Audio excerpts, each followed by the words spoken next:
Aleluias, glória ao Senhor. Amém. Vamos fechar os olhos, vamos falar com o Pai, queridos. Vamos, em nome de Jesus. Sentado mesmo. Que a gente não possa resistir ao Espírito, né? O Espírito está presente, conforme o Senhor mesmo nos prometeu. O Senhor disse que Ele estaria conosco. E a nossa vida vai ser a continuidade daquilo que nós cantamos. A consciência de quem Ele é para nós. Somos chamados a aclamar ao Senhor. Aclame ao Senhor, Deus Todo-Poderoso. Obrigado, Senhor, porque não há palavras. Eu não posso... Eu me calo diante do Senhor, diante da Tua graça, diante do Teu poder, diante daquilo que Tu és, Senhor. Tu és um Deus pleno de sabedoria, de conhecimento. Tu és único em tudo, em todas as coisas. Tu conheces a nossa vida, o nosso deitar, o nosso levantar. Como é bom acordar, Senhor, e poder respirar. Como é bom, Senhor, abrir os olhos e a gente poder, mais um dia, realizar tantas coisas. Com saúde, estamos em pé, nós podemos nos movimentar, nós podemos ver. Tantas pessoas, Senhor, não têm essa alegria de poder ser como nós. Nós já somos abençoados por termos o que nós temos, Senhor. Amém. E Tu és, Senhor, a nossa maior riqueza, a nossa maior alegria. Pertencemos a Ti, independente de qualquer coisa. O nosso contentamento vem de saber que foi o Senhor quem nos escolheu. E mesmo que antes de nós nascermos, antes de sermos gerados no ventre de nossa mãe, o Senhor já nos conhecia. Já sabia qual seria a impressão digital de cada um. Já sabe como seria a face, o corpo, as vontades, a individuação de cada um, Senhor. Como nós podemos explicar isso, Pai? Nós apenas nos calamos diante deste tão maravilhoso e inexplicável poder que vem de Ti e que és Tu mesmo, Senhor. Obrigado pela reunião dos Teus filhos aqui, porque só é possível a gente ter uma comunhão contigo, Pai, também se tivermos comunhão com o próximo, com o nosso irmão, com a nossa irmã, porque Tu és um Deus que se revela por meio de tantas coisas, inclusive através da vida dos irmãos presentes que aqui estão. Abençoa este momento, nos dê a Tua palavra, que o Espírito venha ungir essas palavras, venha ungir as nossas vidas, venha tirar de nós todo o empecilho, incapacidade de ouvir, toda distração, que nada arranque de nós a capacidade de ouvir, de entender, para que não sejamos conforme aqueles que ouviam e nada entendiam, daqueles que viam, mas não enxergavam. Mas nós estamos aqui, Senhor, porque o Senhor já nos fez te ver, te enxergar e te ouvir com clareza, Senhor. Obrigado, em nome de Jesus. Amém, queridos. Aleluia. Glória a Deus. Glória a Deus. Aleluia. Exaltado seja o nome do Senhor. Vamos abrir no livro do profeta Zacarias. Te adoramos. Aleluia. Zacarias. Não é o Zacarias dos Trapalhões, não, meu irmão. Não há razão aqui para a gente pensar que é Zacarias e a gente pensar lá nos Trapalhões. Eu pessoalmente assistia muito com meu pai, com minha mãe, juntos, no domingo, mas a gente não conhecia o Senhor, então a gente só tinha tempo para isso. Hoje não, hoje é diferente. Hoje a gente lê agora algo sobre esse homem, sobre Zacarias, que é outro, é um profeta do Senhor. Eu escrevi algumas coisas sobre esse texto que nós vamos ler, que na verdade foi um devocional que eu fiz, que eu tive. E como é de costume, às vezes eu vou fazendo um devocional e eu vou lendo, eu vou escrevendo. E esse devocional eu vou passar aqui para vocês. Se meu tablet te ajudar, estou aqui ainda aprendendo ainda aqui algumas coisas, mexer com isso aqui. Mas a palavra do Senhor, vamos ler exatamente em Zacarias, no capítulo 2, versículo 1. Tem alguns versículos aqui, alguns textos. Capítulo 2 do profeta Zacarias, versículo 1. A partir daqui, nós vamos... Mantenha a sua Bíblia aberta. Você não possa fechá-la. Eu, a partir daquilo que eu entendi, lendo esse livro, pelo menos essa porção, eu vi um povo, nesse contexto, que eram pessoas desestimuladas, pessoas caídas. É esse contexto. Você já precisou, por acaso, de algum estímulo, de alguma força espiritual? Nós encontramos aqui nesse livro, Zacarias, que tem um significado muito forte o seu nome. E o nome dele é: o Senhor não se esquecerá. Ou o Senhor não se esquece. E vai ter profundo significado o nome dele nesse contexto de desestímulo e de pessoas caídas, de pessoas que estão enfraquecidas, pessoas que se sentem insignificantes. O contexto é que o povo de Israel já havia estado no cativeiro lá de Babilônia 70 anos. 70 anos preso, cativo, escravo, sem alegria, né? Sem possibilidade de existência, de uma virada, de uma guinada. Mas aí vem o rei Ciro, ele toma, né, a cidade, toma Babilônia, ele assume o poder e ele dá permissão para que os israelitas voltem a Jerusalém para reedificarem o templo. Muitos optam em ficar em Babilônia, muitos não vão.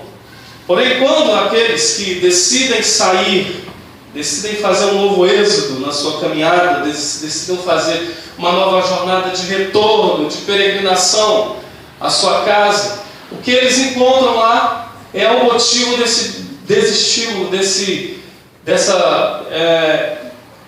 empacar da alma, dessa impossibilidade de acreditar em alguma coisa, porque eles chegam lá e o que eles veem daquilo que antes era uma cidade maravilhosa, daquilo que era uma cidade estabelecida, chamada por Senhor, por Deus, o que eles veem são velhos, pessoas doentes, pessoas impossibilitadas de trabalhar, pessoas impossibilitadas de reconstruir, pessoas que você vê não tem energia, não tem vigor, não há como a gente mudar isso.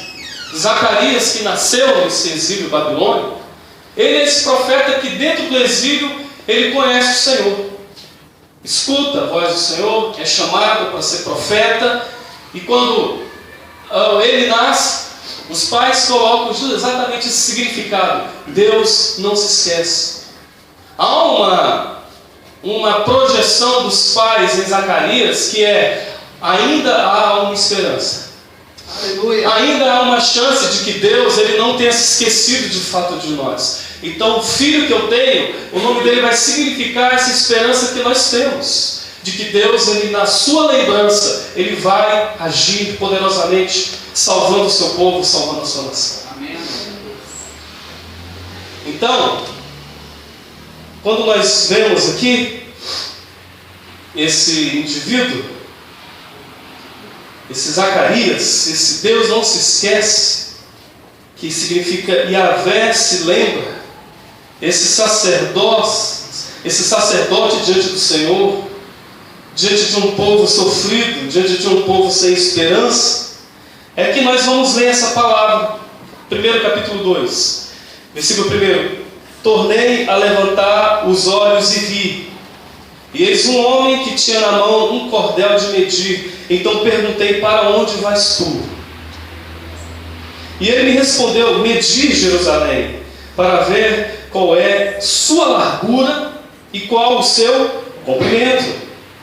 E eis que saiu o anjo que falava comigo, e outro anjo lhe saiu ao encontro, e lhe disse: corre e fala a este jovem, Jerusalém será habitada como as aldeias sem muros, por causa da multidão de homens e animais que haverá nela. Pois eu lhe serei, diz o Senhor, um muro de fogo em redor, e eu mesmo serei no meio dela a sua glória. Amém. Zacarias capítulo 2, versículo 10. Versículo 10 agora.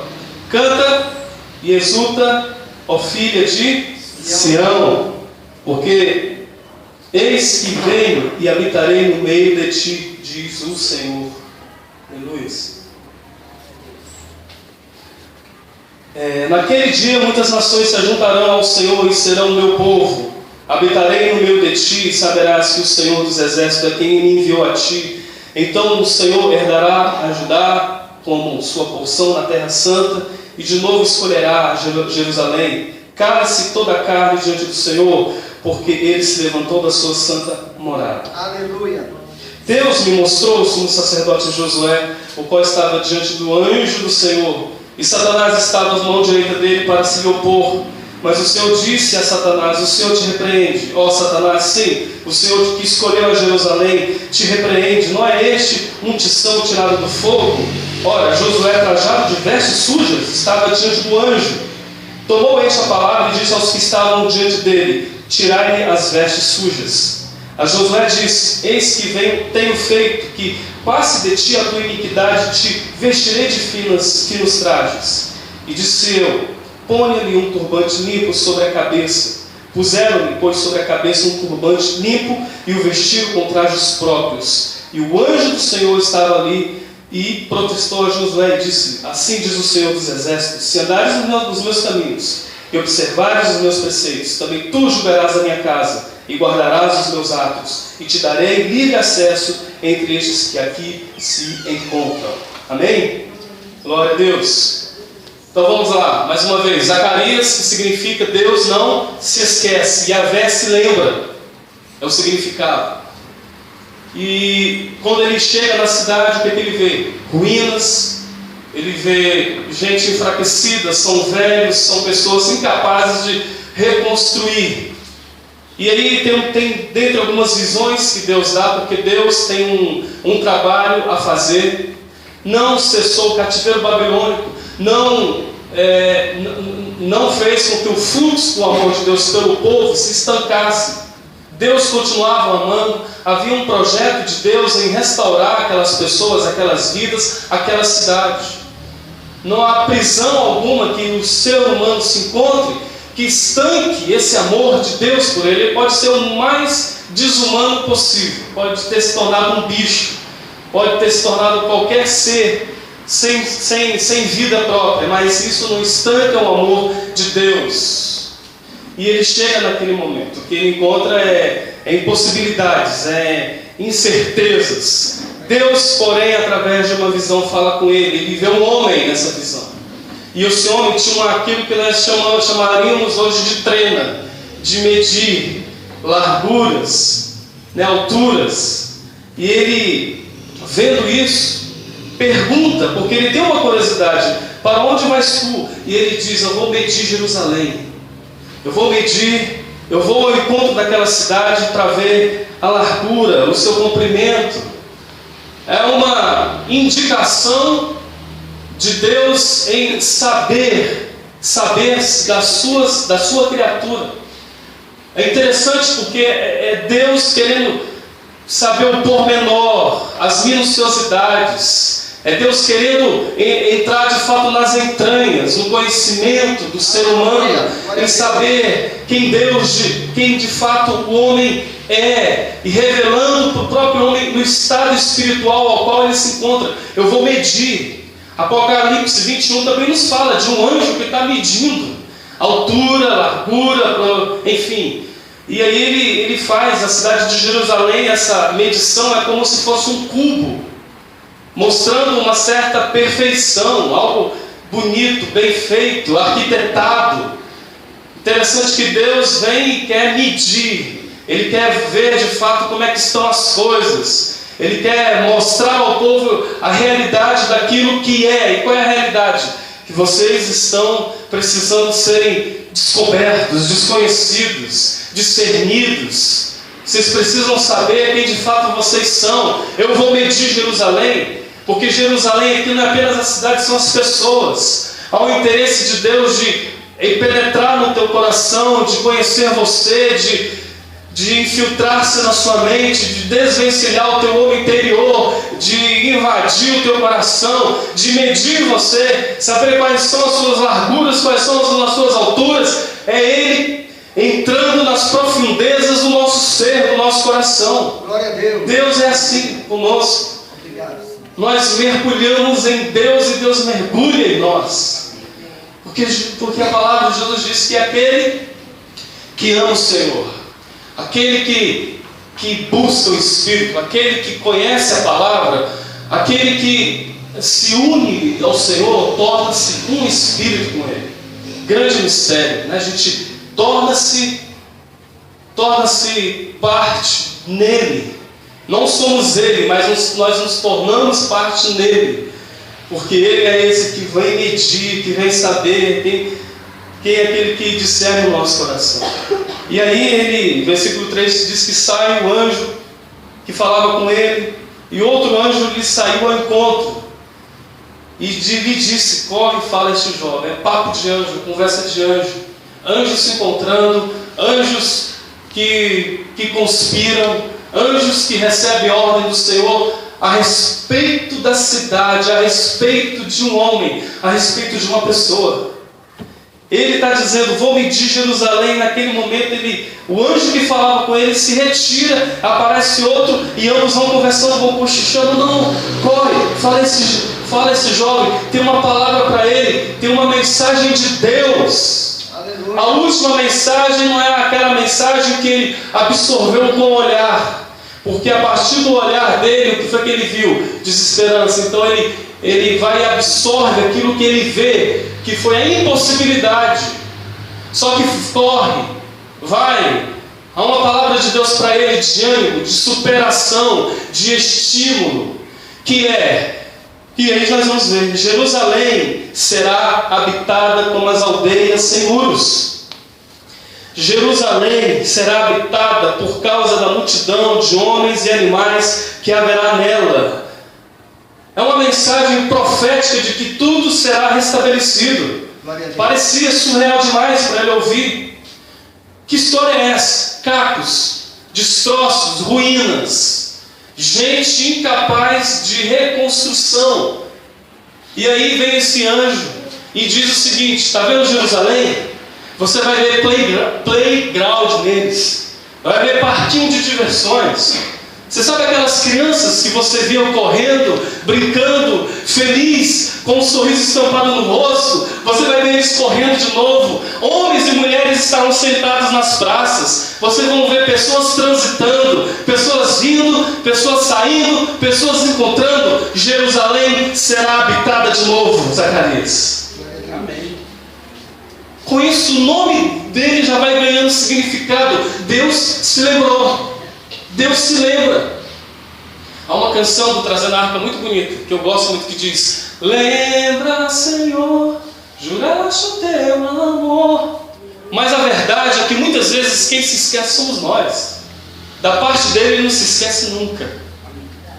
Aqui Deus está novamente se lembrando de uma promessa feita ao povo dele, que conquanto os inimigos um dia iriam solapá-los, iriam aprisioná-los, iriam aprisionar, iriam fazer deles escravos, aquilo ali, de uma forma,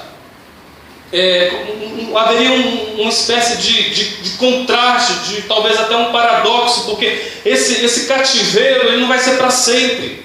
Veio por causa da desobediência de vocês, veio porque vocês se tornaram idólatras, veio porque vocês decidiram se prostituir com ídolos, veio porque eu sou o Deus que amou vocês e vocês foram infiéis a esse amor. Por isso veio o inimigo, solapou vocês, mas isso não é para sempre, porque o meu desejo é que esse cativeiro ele se torne a cura de vocês. Conquanto eu seja um Deus que sofra pela prisão, pelo cativeiro de vocês, Enquanto Deus Pai, eu estou mais preocupado com vocês como um povo idólatra, como um povo oprimido. Porque esse cativeiro pode ser um remédio para a cura da idolatria de vocês. Porque o meu desejo é que vocês retornem para a casa que eu fiz para vocês. Aleluia! O desejo significa o quê? Um amor de Deus que não se estanca por mim e por você. Não há amor de Deus que não possa nos alcançar. Nós aqui falamos muitas vezes, lembra, Senhor, e Deus está dizendo, eu lembro, Senhor, você que se esqueceu do meu amor por você, do meu chamado, se esqueceu daquela mensagem que um dia entrou dentro de você, penetrou as suas entranhas, entrou dentro do seu coração, e por alguma razão, por você não saber dizer não ao mundo, por você não ser radical com as coisas, você disse sim, você se arrebentou, e se arrebentando, minou o primeiro amor, minou a comunhão, mas o olhar de Deus estava sempre ali, olhando, observando, estava propiciando momentos de confrontação e de amor, e de portas abertas, e de fazer com que isso fosse laços, pegando você e trazendo de novo para o seio dele. Nós não percebemos isso tantas vezes, que eu entendo que hoje Deus não vai mandar algum país invadir o Brasil para curar a idolatria do Brasil. Eu não penso nisso. Aqui, nesse momento, nessa situação, para mim, nesses contextos, isso aqui não é um único. Para mim havia algumas motivações de Deus, enfim. Mas a cura hoje é diferente. Nós estamos na nova aliança e o Senhor Jesus, ele tem métodos e maneiras diferentes de tratar os seus filhos. Mas quantas vezes, quando nós nos convertemos, quantas vezes, quando nós nos reconciliamos com o Senhor, nós dizemos, a partir deste momento, Deus tem um pacto de me preservar e de cuidar de mim. Mas nós nos esquecemos que antes da gente se converter, nós esquecemos que antes de nós nos reconciliarmos, Deus já nos havia livrado tantas e tantas vezes sem a gente perceber essa ação dele. Aquela bala perdida, aquele carro que podia te pegar e não te pegou, aquela briga que você ia ser esfaqueado e você ia morrer, uma situação ao qual não tinha chance e você conseguiu sair ileso. Aí você diz, agora Deus, e você não conseguiu perceber que mesmo antes de você conhecer o Senhor, Deus já estava te livrando muitas e muitas vezes. Hoje é que você cai, descortina e você, meu Deus, é verdade. Quantas vezes eu fui alvo desse amor sem saber? Aleluia! Que Deus nos ama. E a mensagem profética daquele que não se esquece é: Jerusalém será habitada como as aldeias sem muros. Por que sem muros? Porque as bênçãos de Deus transbordariam além de todas as expectativas, e o crescimento resultante levaria a cidade a aumentar para além dos seus limites originais. Mas não seriam necessários muros de proteção, já que o poder de Deus protegeria o seu povo. Vai ser habitado. Deus está dizendo, eu posso fazer com que seja restituído essa alegria da salvação. Restituído, sabe, a comunhão, reconstrução, reedificação. Eu posso tirar, arrancar, eu posso fazer desaparecer toda a frieza espiritual que quer alcançar, que quer penetrar, que quer agir no nosso coração, meu querido. Todo dia nós somos tentados, nós somos convidados a gente abandonar a fé, a gente se esquecer do Senhor, a gente sair de Jerusalém, que é um modelo aqui, que é apenas um símbolo. Jerusalém, essa casa de Deus, abandonar a comunhão, abandonar essa proteção do Senhor, todos os dias. Por isso que a gente precisa, a cada dia, de pelo menos algumas coisas. A gente precisa de comunhão com o Senhor em primeiro lugar. Não posso me esquecer daquilo que o Senhor fez por mim. Aleluia. Não posso me esquecer que é irrancável a aliança dele com a minha vida. Você pode dizer assim, com a minha vida, porque a gente diz, ele é o nosso Deus, é verdade, é nosso. Mas também ele é o meu Deus, ele é o seu Deus. Há uma particularidade entre sua e Deus, entre você e o Senhor. E você pode dizer, é o meu Deus, seu Deus. E como o salmista, você pode inquirir, porque te abates, ó minha alma, dentro de mim, e te incomoda, te perturbas dentro de mim. Uma conversa sua com Deus, uma conversa de você mesmo com a sua alma, inquirindo certezas, fazendo perguntas a si mesmo diante do Senhor. Mas Ele é aquele que, conhecendo a nossa alma, Ele não nos despreza, jamais nos abandona.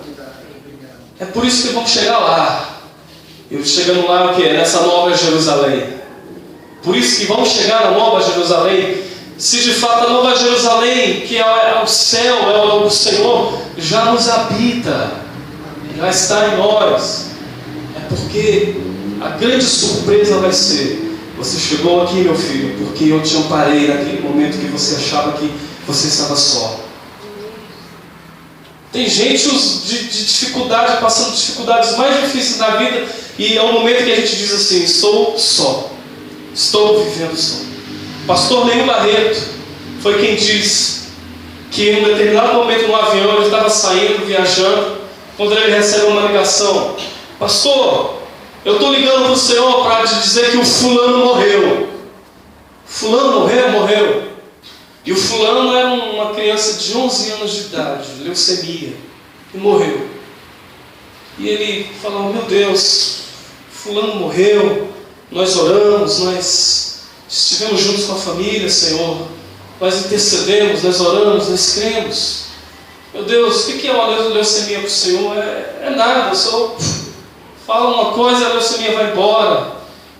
E aí, naquele momento, ele é chamado para fazer o que tinha que fazer assim, rápido, e dizer: olha, ainda dá tempo de o Senhor ir para o velório e fazer o enterro, né? Aquela mensagem pastoral no enterro. E ele: meu Deus, o que eu vou falar no enterro de uma criança de 11 anos? O que eu tenho para dizer, o que eu tenho para falar? E ele ficou com aquilo no coração. Ele não sabia o que dizer, ele não sabia o que falar. E num determinado momento, quando ele está indo já para o velório, ele recebe uma outra ligação de um membro da igreja dele. Ele: pastor, o que foi, meu irmão? O que foi, meu filho? Ele: nasceu, meu filho nasceu, está aqui, eu estou vendo ele, está nos meus braços, eu estou aqui no hospital, é lindo, pastor, o senhor tem que conhecer, eu vou levar ele na igreja para o senhor apresentar. E ele disse assim que é uma criança que era para nascer com um defeito, era para nascer doente, mas eles oraram nos dias anteriores e a criança nasceu e com toda a perfeição. Por isso a alegria do pai e da mãe. Aí naquele momento iluminou algo no espírito dele. Ele disse: Senhor, agora eu compreendo, agora eu sei, obrigado por ter me ensinado, Senhor. E ele chega no velório e ele diz assim, naquele momento da oportunidade dele, ele até chega naquele momento assim, e o irmão até procurou e disse: pastor, fala uma palavra aí de ânimo aí, porque aquela irmã ali que veio, deu uma palavra assim, foi trágico, foi uma palavra horrível, sabe aquelas... sabe, eu não sei se vocês já presenciaram isso, eu já presenciei. Em velório, chama alguém para trazer uma palavra, misericórdia, irmão. Dá vontade de você falar: olha, enterra essa pessoa junta também, porque, meu Deus, deixa a pessoa lá mais triste ainda. Então ele naquele momento, eu não me lembro muito bem o que foi que ele disse, mas dentre algumas coisas que ele disse foi: olha, gente, eu detesto a morte, eu odeio a morte, de ver alguém morrendo. Eu não queria que ninguém morresse, mas muitos nesse momento vão pensar o seguinte: que Deus ele não nos ama, que Deus ele não está presente, que Deus ele não foi poderoso que Deus de fato não tem amor por causa que essa criança de 11 anos morreu. Mas eu quero dizer que nesse exato momento tem uma criança nascendo. E assim como Deus foi Deus, está sendo Deus, a partir de um nascimento, Ele continua sendo Deus, mesmo com uma criança morrendo. E apesar que isso não signifique consolo, nós devemos saber que quer viva, quer haja vida ou quer haja morte, o Senhor continua sendo Deus das duas coisas. E sendo Deus, Ele está presente, porque Ele mesmo disse que estaria conosco todos os dias, dias de nascimento e dias de morte. Porque nós somos uma igreja que queremos apenas aprender a vencer, e muitas vezes quando nós vencemos, nós dizemos glória a Deus, aleluia, mas nós não aprendemos ainda a lidar com a perda. E Deus deseja que a gente consiga driblar, que a gente consiga tratar, não driblar, que a gente consiga tratar, a gente consiga conviver e a gente consiga trabalhar com as perdas. Deus continua sendo o nosso Deus apesar dessas perdas, dessas falências. Aleluia, amém, Senhor, Tu és Deus, parceiro. E aí a gente vai aprendendo a viver, a gente vai aprendendo a andar em contentamento, a gente vai aprendendo a enfrentar em nome de Jesus os inimigos espirituais, a gente vai aprendendo a enfrentar todos os ataques espirituais que nós vamos ver aqui. Então, mas o que a gente não perca na nossa mente a ideia, a mensagem, a profecia do nome que está do profeta Zacarias, que ele não se esquece. Ele não se esqueceu de mim, ele não se esqueceu de você. Antes de você se converter, ele já te amava. Imagine agora que você já faz parte do reino dele. Ele te ama ainda, ele não se esqueceu de você. Se você perdeu, se morreu, se adoeceu, ou se aconteceu qualquer outra coisa, querido, sabe de uma coisa? Yahvé não se esquece. Aleluia.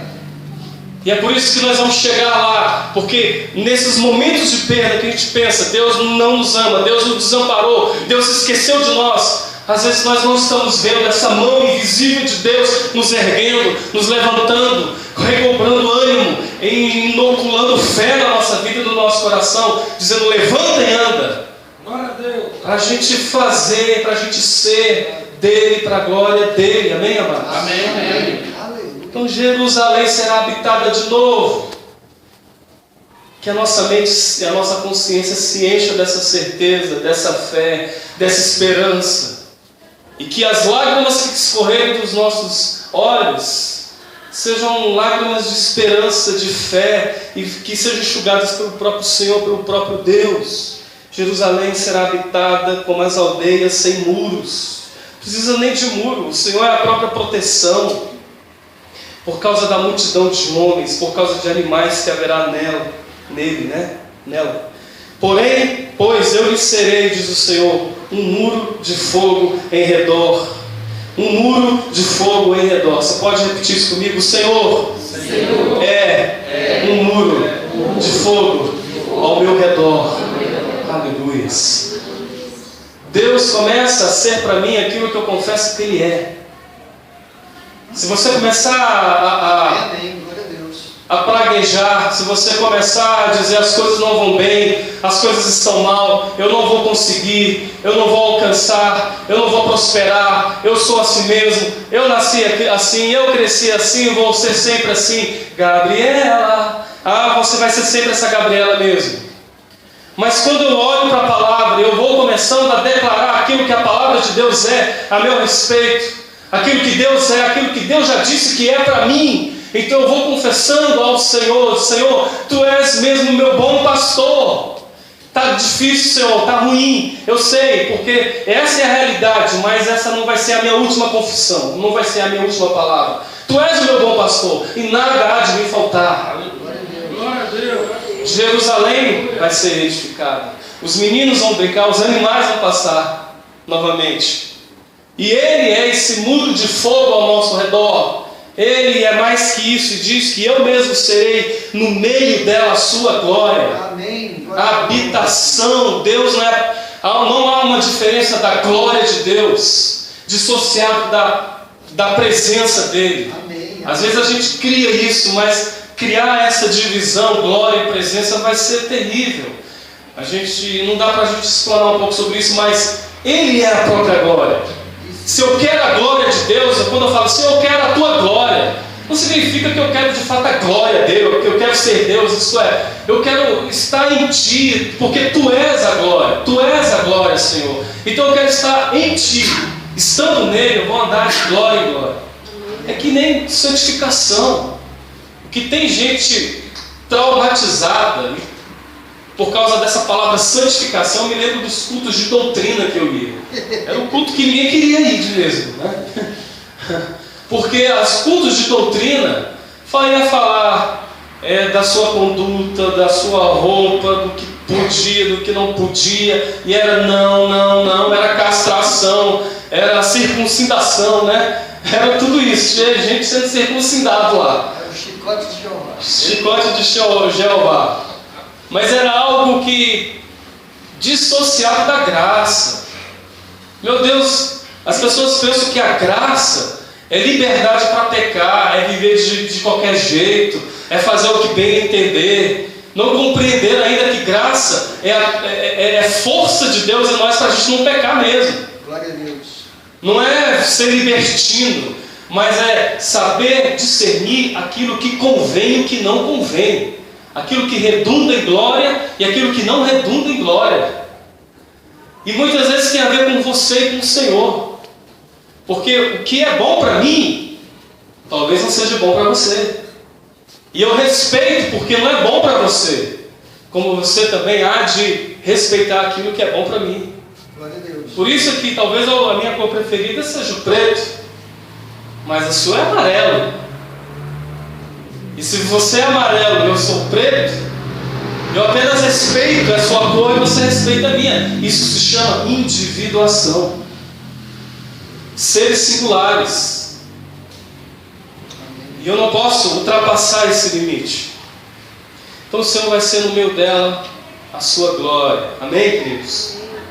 E aí, com essa mensagem, ele tenta falar com o profeta, colocar no profeta, emular no profeta uma consciência diferente, uma consciência nova. Não sei se vocês perceberam aquilo que eu fiz aqui, deu pânico, viu? Estou nem usando mais o tablet, desde o início. Depois eu vou orar para esse tablet aí. Aí, 10, né, versículo 10 diz: canta e exulta, ó filha de Sião. Canta e exulta, ó filha de Sião. Sião, essencialmente, o significado da palavra Sião é fortificação, morada, habitação fortificada. Olha só como é que uma palavra pode gerir uma consciência nova. Assim como Jesus olha aquela prostituta que ia ser apedrejada, e aí Jesus diz assim: olha, aquele que tiver pecado, que não tiver pecado, atire a primeira pedra. E todo mundo com a sua consciência foi sair. E ela se aproxima dele e ele não diz uma outra palavra senão mulher.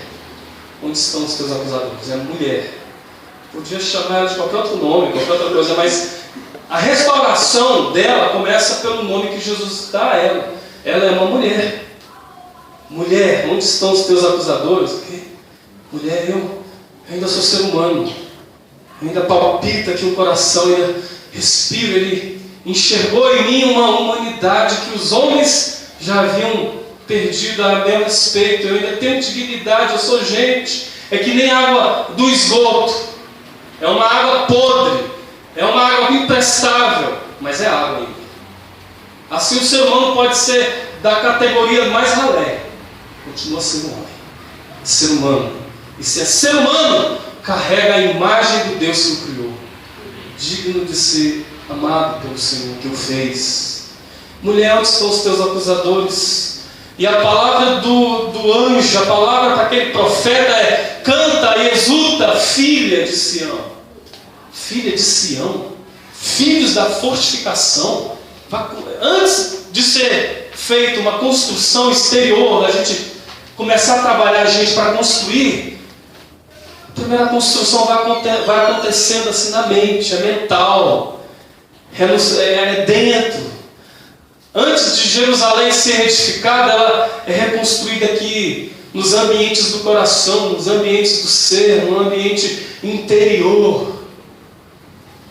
Porque tudo aquilo que a gente joga para fora, que a gente projeta para fora, tudo aquilo que a gente deseja fazer do lado de fora, ele se inicia a partir de dentro. É por isso que o Espírito Santo começa a trabalhar de dentro para fora, de dentro para fora, em nossas vidas. O teu exterior sempre vai ser reflexo daquilo que é dentro, daquilo que é interior.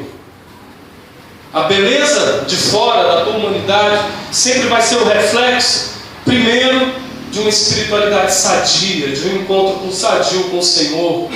Se o teu relacionamento com Deus for doente, for estranho, isso acarretará também doenças em níveis horizontais, em níveis parentais, em níveis relacionais. Por isso eu tenho que estar bem resolvido, sabe, com o Senhor, porque é impossível amar ao próximo se eu não aprendi primeiro a amar a mim mesmo. Porque a partir das projeções que eu tenho de mim mesmo, quando eu trato a mim mesmo, quando eu enxergo a mim mesmo, eu vou tratar o próximo, o outro. Então ele vai trabalhando. Você é filho de Sião, da fortificação. Assim como ele olha para Gideão, medroso, escondido, fugindo, e ele diz: homem valente. Ironia de Deus. Homem valente, eu? Porque a intenção de Deus é que aquela mensagem, entrando no ser, no coração, ele já se visse daquela forma, como um homem valente. Assim como Deus está falando com você, assim como Deus está atribuindo a você, homem, a você, mulher, algo que antes você achava que havia se perdido. Aí Deus te chama por um nome particular, chacoalhando aí no seu coração, dizendo que você é filha da fortificação, ou que você que acha que Deus não te ama, ele diz: canta e exulta, ó filha do amor. Você que antes viveu na legalidade do inimigo, você que viveu preso pela religião, ele está dizendo: canta e exulta, ó filho da graça, aleluia, do favor imerecido.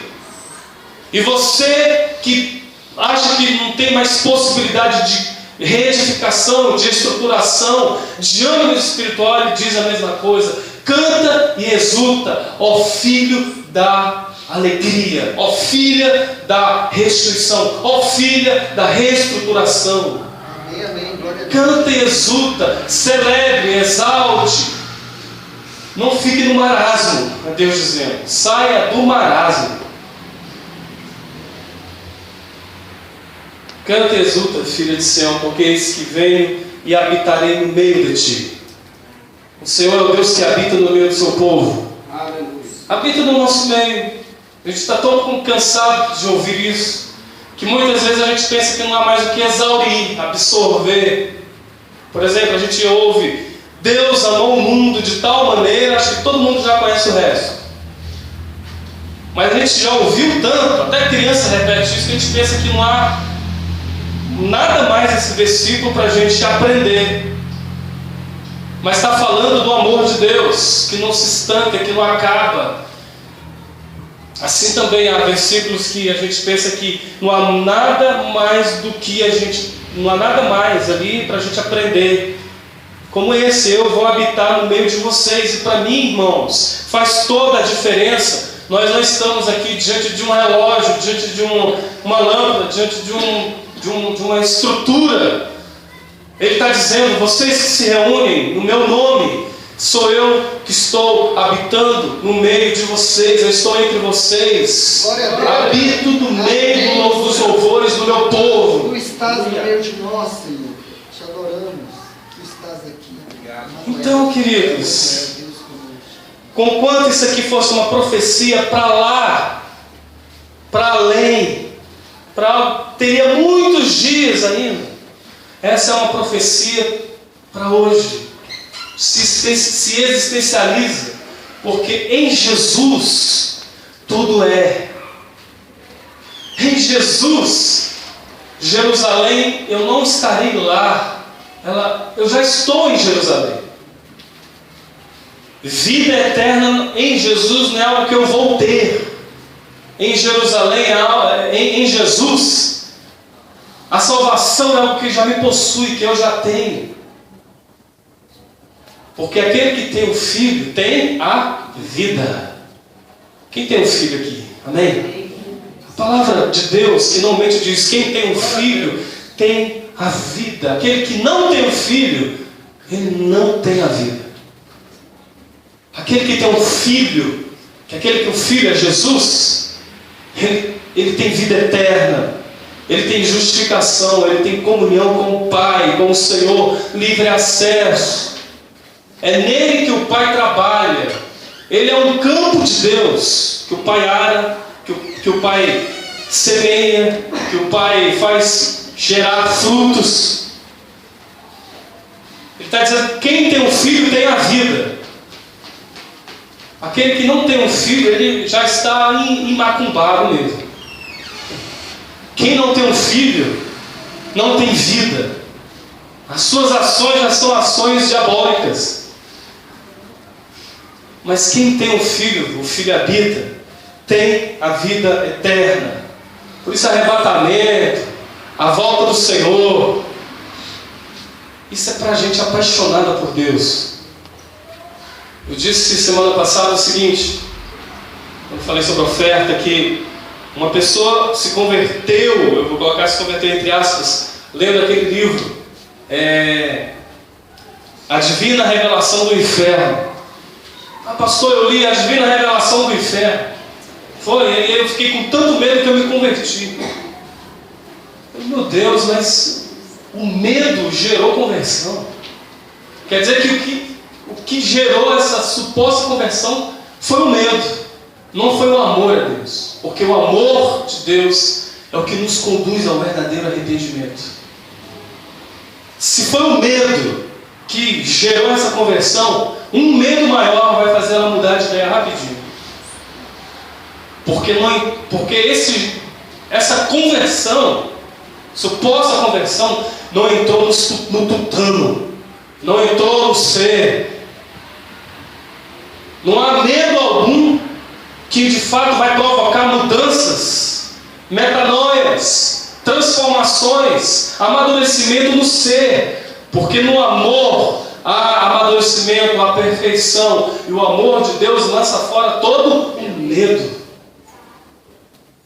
E sabemos que o amor de Deus está em nós pelo Espírito Santo que nos foi otorgado, dado, que nos habita.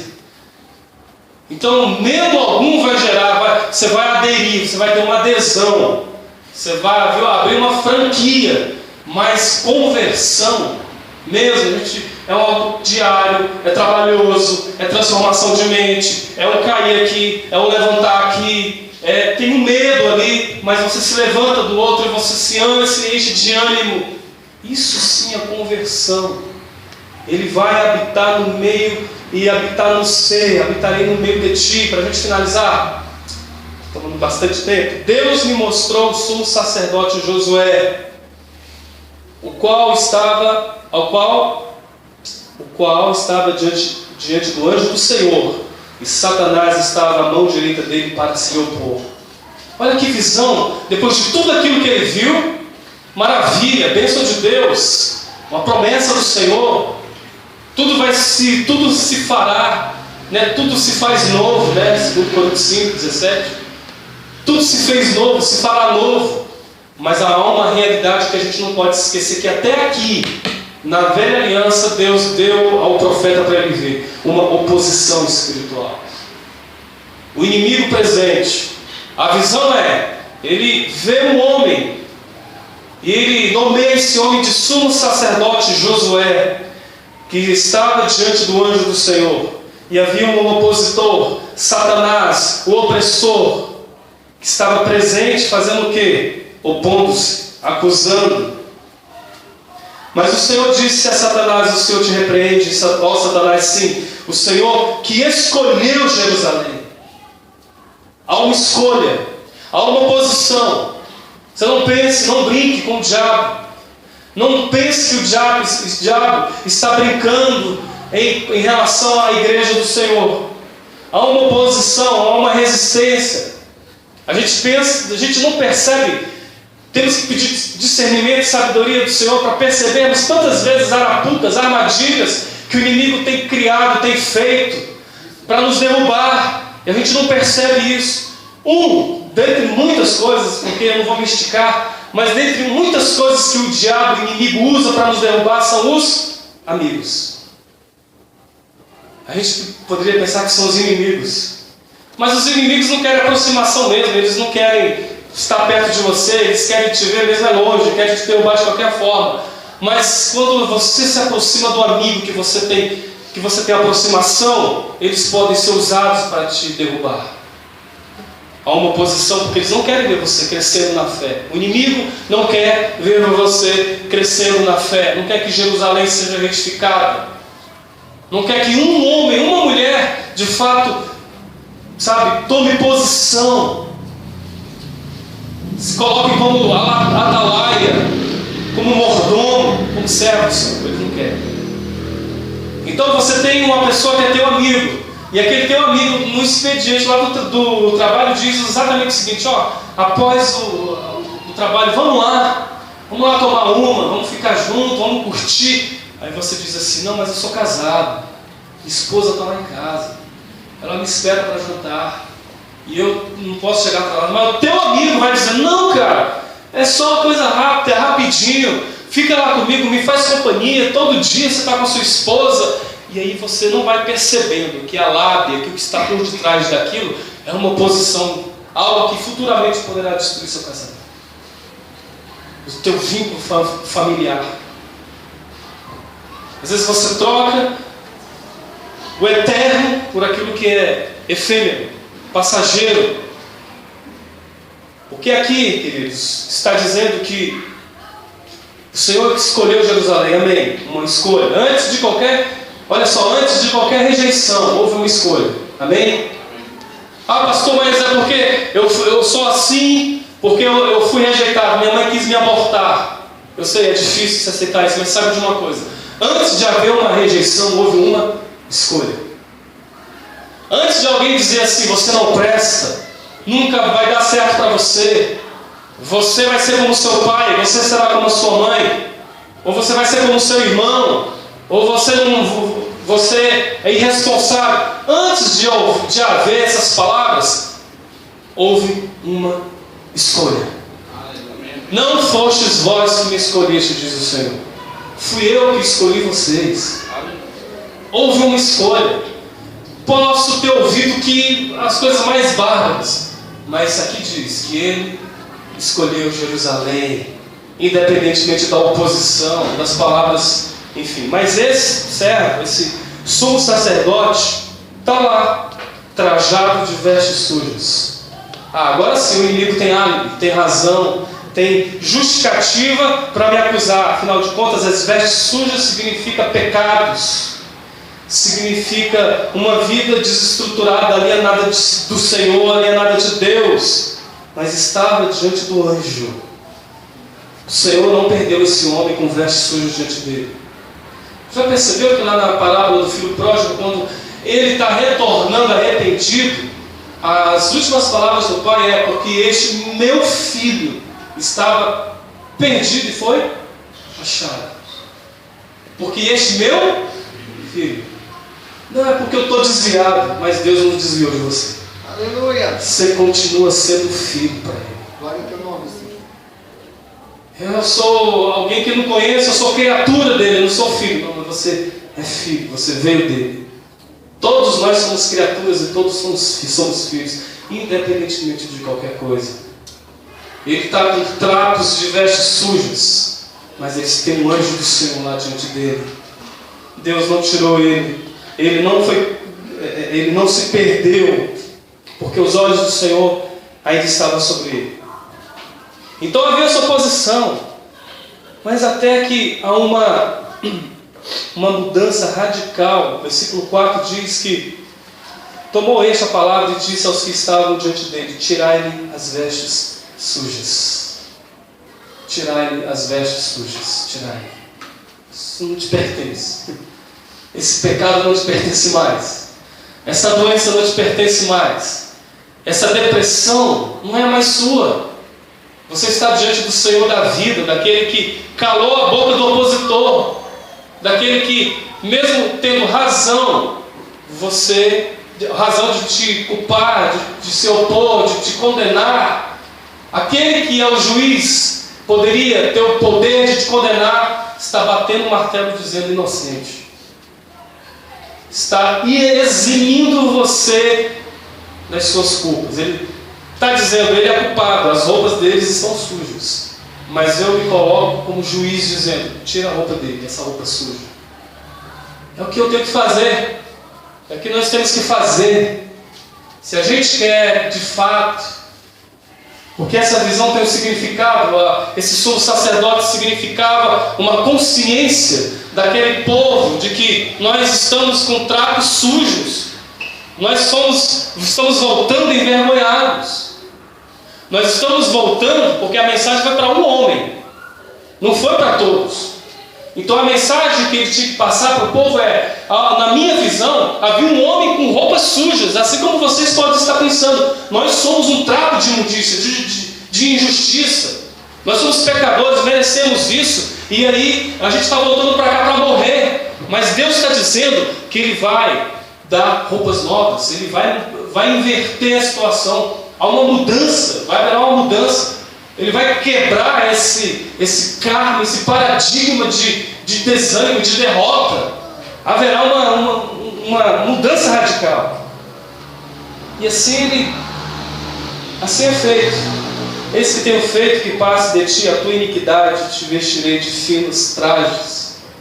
Renovo espiritual. Finos trajes.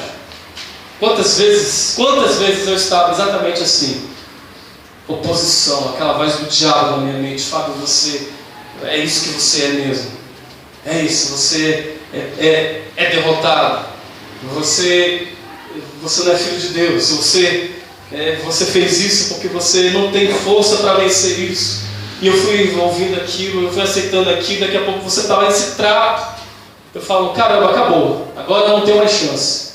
Esse chamado de Deus para mim foi, Deus, obrigado, o Senhor me chamou, mas acho que para mim não dá mais. Eu desisto de mim. Até que vem uma intervenção de Deus, porque sempre parte dele. Sempre. Quando eu digo assim, Senhor, eu aceito, esse meu aceito ainda é fruto daquilo que Ele estava trabalhando em mim, sem eu até perceber. E a gente vai dar de cara com Ele lá na glória, a gente vai saber tudo vai ser claro para a gente. Deus. E aí Ele fala, porque eu estou tirando, estou passando essa iniquidade de vocês, e agora vocês vão ser vestidos de finos trajes, gala, vamos assim dizer, vocês vão ter agora, é espiritual, né? Mas pense naquela festa de gala, né? Que você está lá todo no pano, você olha assim e fala, nossa, mas você está bonito, está bonita, né? Você está filé. Deus está dizendo isso para você e para mim, que o que Ele tem para a gente são finos trajes, festas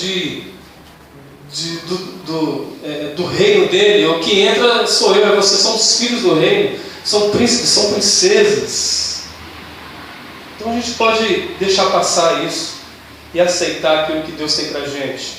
Na nossa cabeça um turbante limpo, trajes próprios, e o anjo do Senhor estava ali, e aí Deus diz assim que ele tinha que andar nos caminhos, observando os preceitos, guardando a palavra.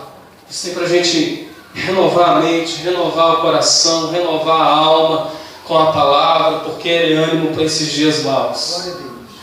Ninguém se engane, os dias são maus. O que tem de gente doente da doença dos outros,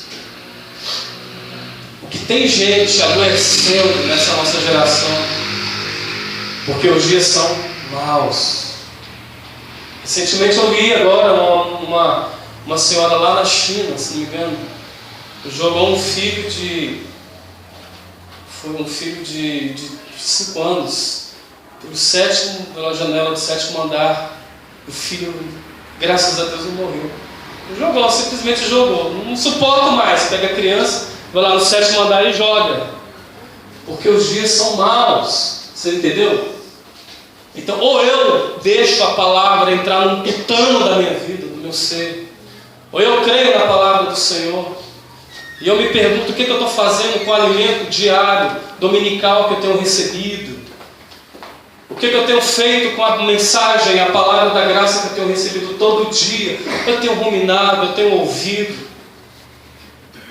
Está sendo gravada essa mensagem, tem várias mensagens no YouTube, você tem ruminado, você tem falado, Deus, você tem tido esse particular, o local secreto ainda existe. O ambiente de comunhão íntima com o Senhor ainda está valendo. Ou a gente só está aqui para a gente fazer uma comunhãozinha bonita, a gente rir um para o outro, a gente fazer uma graça e todo mundo vai embora e é assim que a vida vai. Deixa a vida me levar, leva eu. Ou a gente está levando a sério aquilo que a palavra de Deus nos chama. Porque até então eu fiz esse devocional e Deus falou ao meu espírito isso aqui. Eu estou apenas transmitindo aquilo que Ele falou ao meu coração. E falou e disse, em síntese, Fábio, não entre na mesmice, não se torne medíocre.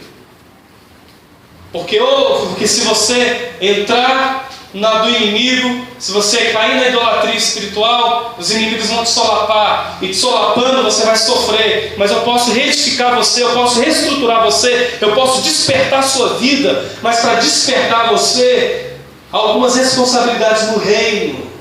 Você tem que vencer as oposições. Você tem que renovar a sua mente, você tem que vencer o inimigo renovando a sua mente, praticando a palavra, vivendo a palavra, em nome de Jesus. É isso. Amém?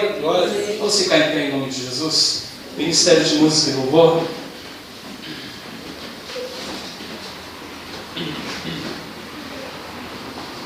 Obrigado, Pai.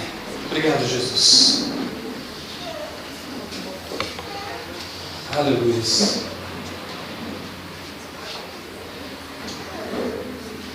Vamos orar mais uma vez. Pai, obrigado pela Tua palavra. Tu és um muro de fogo ao nosso redor, Senhor. Tu és um fogo que inimigo algum consegue penetrar.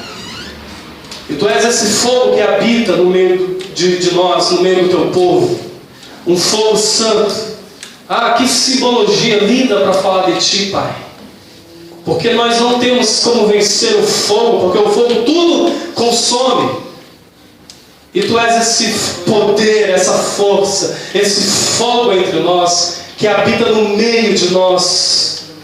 E eu te peço, Pai, em nome de Jesus, assim como historicamente Jerusalém renasceu das cinzas, renasceu dos cacos, do pó. Ó Espírito Santo, sopre um fôlego novo em nós e faça que os Teus filhos sejam despertados, renascidos, que os Teus filhos possam, Pai, andar em alegria, em contentamento, em entrega, que não haja acusação maior do que a certeza do Teu amor por cada um de nós. Unge a nossa vida, unge o nosso ser, que possamos proclamar a Tua palavra com vida, com verdade, com ousadia. E me lembrando, Pai, lá no episódio de Atos, quando os Teus discípulos oraram por causa do Teu filho que estava preso, eles orando, Senhor, o lugar estremeceu por causa da Tua glória, do Teu poder, porque Tu és um fogo que habita no meio de nós. E possamos sermos visitados por esses anjos que conversam com o outro, que fazem complô da graça em favor daqueles que herdam a salvação, sabendo que o Senhor trabalha, que mesmo que a gente não consiga ver, há anjos, Senhor, trabalhando em favor. Há uma conspiração do Teu amor. Há uma conspiração da Tua graça, tirando vestes sujas, de gente dizendo, meu coração está tão impuro. Mas não é trabalho dele fazer essa limpeza, esse trabalho é Teu, é do Senhor. Eu apenas creio e recebo o favor que o Senhor já me concedeu, de vestir as vestes finas, elegantes, de me aproximar do Senhor sem culpa, sem medo, de dizer: Senhor, eu recebo a bênção e me aproprio, Senhor, do perdão, da aproximação, da consciência de filho. Obrigado, Senhor, obrigado. Eu tomo posse disso, a tua igreja toma posse disso. Que a gente possa viver isso todos os dias, na segunda, na terça, todos os dias da semana, com essa consciência do Deus que reedifica os muros, do Deus que faz todas as coisas. Amém. Aleluia. Amém, queridos? Aleluia.